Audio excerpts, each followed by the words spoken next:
She was always walking a tightrope. What made these tightropes especially tricky was their perfectly harmonized movements.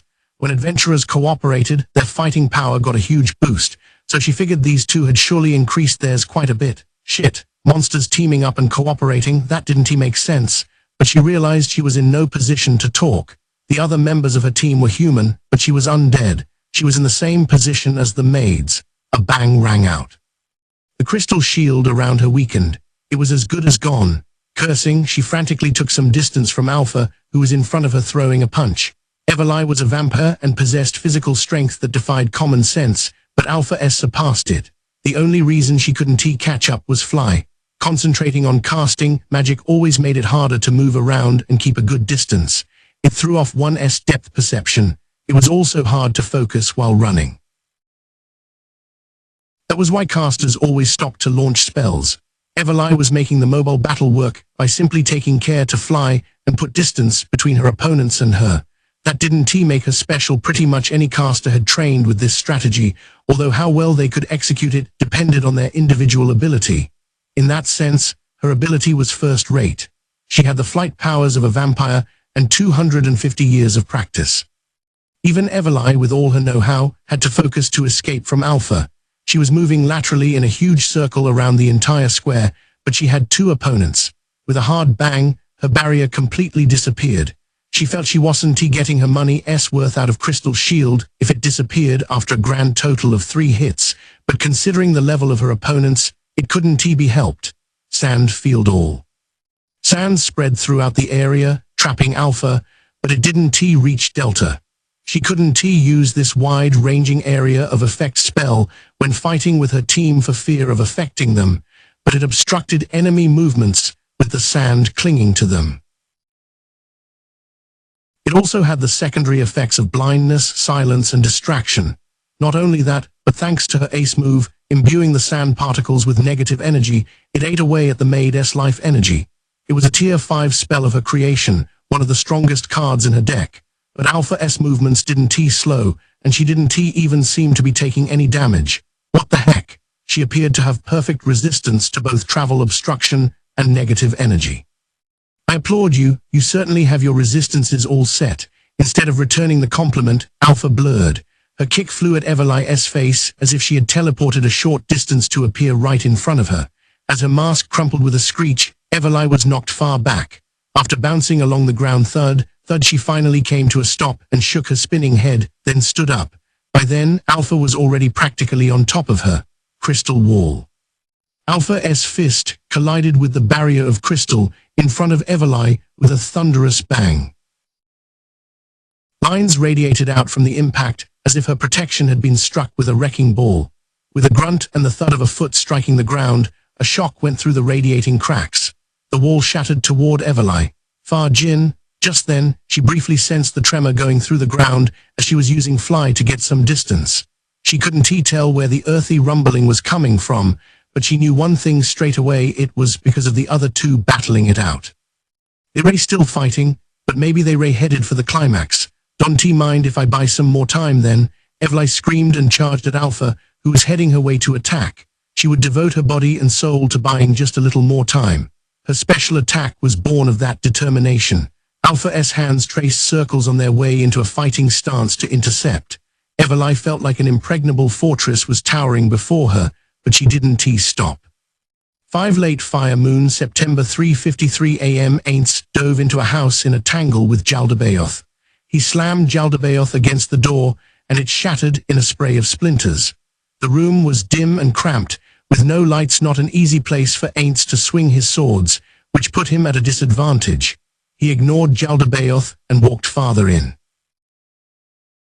Jaldabaoth followed him an instant later. They entered a different room and found a small table and 2 chairs. Mare was there. Mare pulled out a chair and Aints sat. Jaldabaoth Demiurge asked permission to sit across from him and removed his mask. Then Aints asked him first, "Is this room safe?" "Yes, it is all in order. There is no one who can eavesdrop on us here, I see." And then, "Oh, before that, I'd like to ask you a favor. Don't let any more harm come to the soldiers on the route I arrived by. In Rantle, it just happened by coincidence, but it seems that saving people in a tight spot is really good advertising." "Understood. I sent a mental order, so they should be all right now. Great. Now tell me your entire plan. When Narbril had messaged him, he said he would explain everything when they met up, so Aints hadn't heard anything yet. Because of that, Aints was a little worried that he messed up the plan and was in for some complaining. There are 4 benefits to my multi-stage plan. Oh. I thought there were 3, but there are 4, huh? Demiurge smiled, displaying an expression of great satisfaction. I feel as though this is the first time I have won in a battle of intellect with you. Aints waved him off. Of course, he had no idea what the 3 benefits would have been, so Demiurge's remark made him very uncomfortable. You've always been ahead of me. Up till now has been nothing more than a fluke. What are you saying? No need to be so modest. No, really, NGH. So tell me about your 4 merits, sir. The first is that we gain wealth by attacking the warehouse district and taking everything to the great tomb of Nazarick. To that end, all the resources in the warehouses have been transporting via gates that Sholtia created and are being managed by Pandora's actor. That is an extremely good benefit. Aints gave Demiurge the highest praise in his head. The royal capital, having lost all their resources at once, would be in dire straits, but what did Aints care about that? He was just relieved that he could take a break from worrying about money. The second goal is to make it look like we were not involved in the raids on the 8 Fingers. As you know, if we had only attacked 8 Fingers bases, people might have begun to wonder. If we weren't careful, someone might have found their way to Sebas. So I extended the range of the damage to make it look like we had a different objective. So the best place to hide a broken twig is in a forest. Is it that easy, though? What are we supposedly after? Take a look at this. Demiurge made a signal and Mare, who had been standing by, brought out a bag and opened it. Inside was a statue of a demon. Its 6 hands were each clutching a jewel. They were pulsing with a strange brilliance from within. The spell contained within these jewels is Armageddon Evil. Armageddon Evil was a tier 10 spell that summoned a demon army. It could summon a large number of demons, but individually they weren't very strong. Unlike angels, demons sometimes went on a rampage, so the spell was problematic. Its practical uses were rather limited. Often, casters took advantage of the fact that the demons weren't allies. They used them as sacrifices for ritual spells or special skills. This use of the spell was similar to the way Sholtia had killed her kin with the Pipette Lance. This is an item Lord Albert made. Should we make use of it here? Considering the level of magic in this world, it wouldn't be strange for the demon Jaldabaoth to attack with this item as his target. Then Aints remembered what his teammate Albert had been like during their guild's heyday. One of the world items allowed its user to summon an unlimited number of demons, enough to bury the world in them. It caused a huge mess, and when Albert heard about it, he merrily created this item in imitation of it. Of course, all it could do was cast 6 spells at once. He lost interest in it upon completing it. There was a clear sense of regret hanging around Demiurge. He must have been reluctant to expend something his creator had devised. Aints reached into space and took out the item he had in mind. Demiurge, you can put that away. Use this instead. The item Aints took out was similar to Demiurge's demon statue, but it had 3 fewer jewels. And the overall quality of the statue was inferior. Albert made this item too. It was just a test. He was going to throw it away, but I thought that was a waste, so I had him give it to me. You can use this, right? I could never use one of your items, Lord Aints. Really? Then I'll give it to you. You can use it however you want, but Albert might be embarrassed if his failed project stays lying around forever. My word. For you to bestow such a wonderful item unto me, I humbly thank you. Demiurge got out of his chair and kneeled down on the floor. Mare scrambled to follow suit. Cut it out, Demiurge. Don't you have more important things to do right now? Think of it as a token of my appreciation for your loyalty. We Guardians were created by you, the Supreme Ones, so it's only natural that we should devote ourselves to you completely until the moment we expire. Then to be spoken to so mercifully time and time again and receive such fabulous rewards from the beginning, you had my absolute dedication. But now I will redouble my efforts to become even more loyal, or indeed, I'll have great expectations for your increased loyalty. And you should stand up, Demiurge. As I said, I think you have things to do. Yes, my lord, my apologies. Demiurge sat back down. Mare stood by behind him. So yes, the story is that Jaldabaoth attacked the 8 Fingers bases looking for this. Then he occupied the royal capital S warehouse district. The theft of all the things in the warehouses is part of that. And of course, my plan is to discover this item Lord Ulbert made. It is in one of the 8 Fingers Base S storehouses, I see. And what is the Plan S third benefit? Right. We have taken most of the humans who were inside the wall of fire I created. We carried them off to Nazarick. I believe we will have many uses for them. Jaldabaoth will be the one who gets the bad reputation for it. Aints murmured that he understood. He did have one question. Is it really so advantageous for us to have Jaldabaoth getting a bad reputation? Couldn't we just make it the fault of some random monster?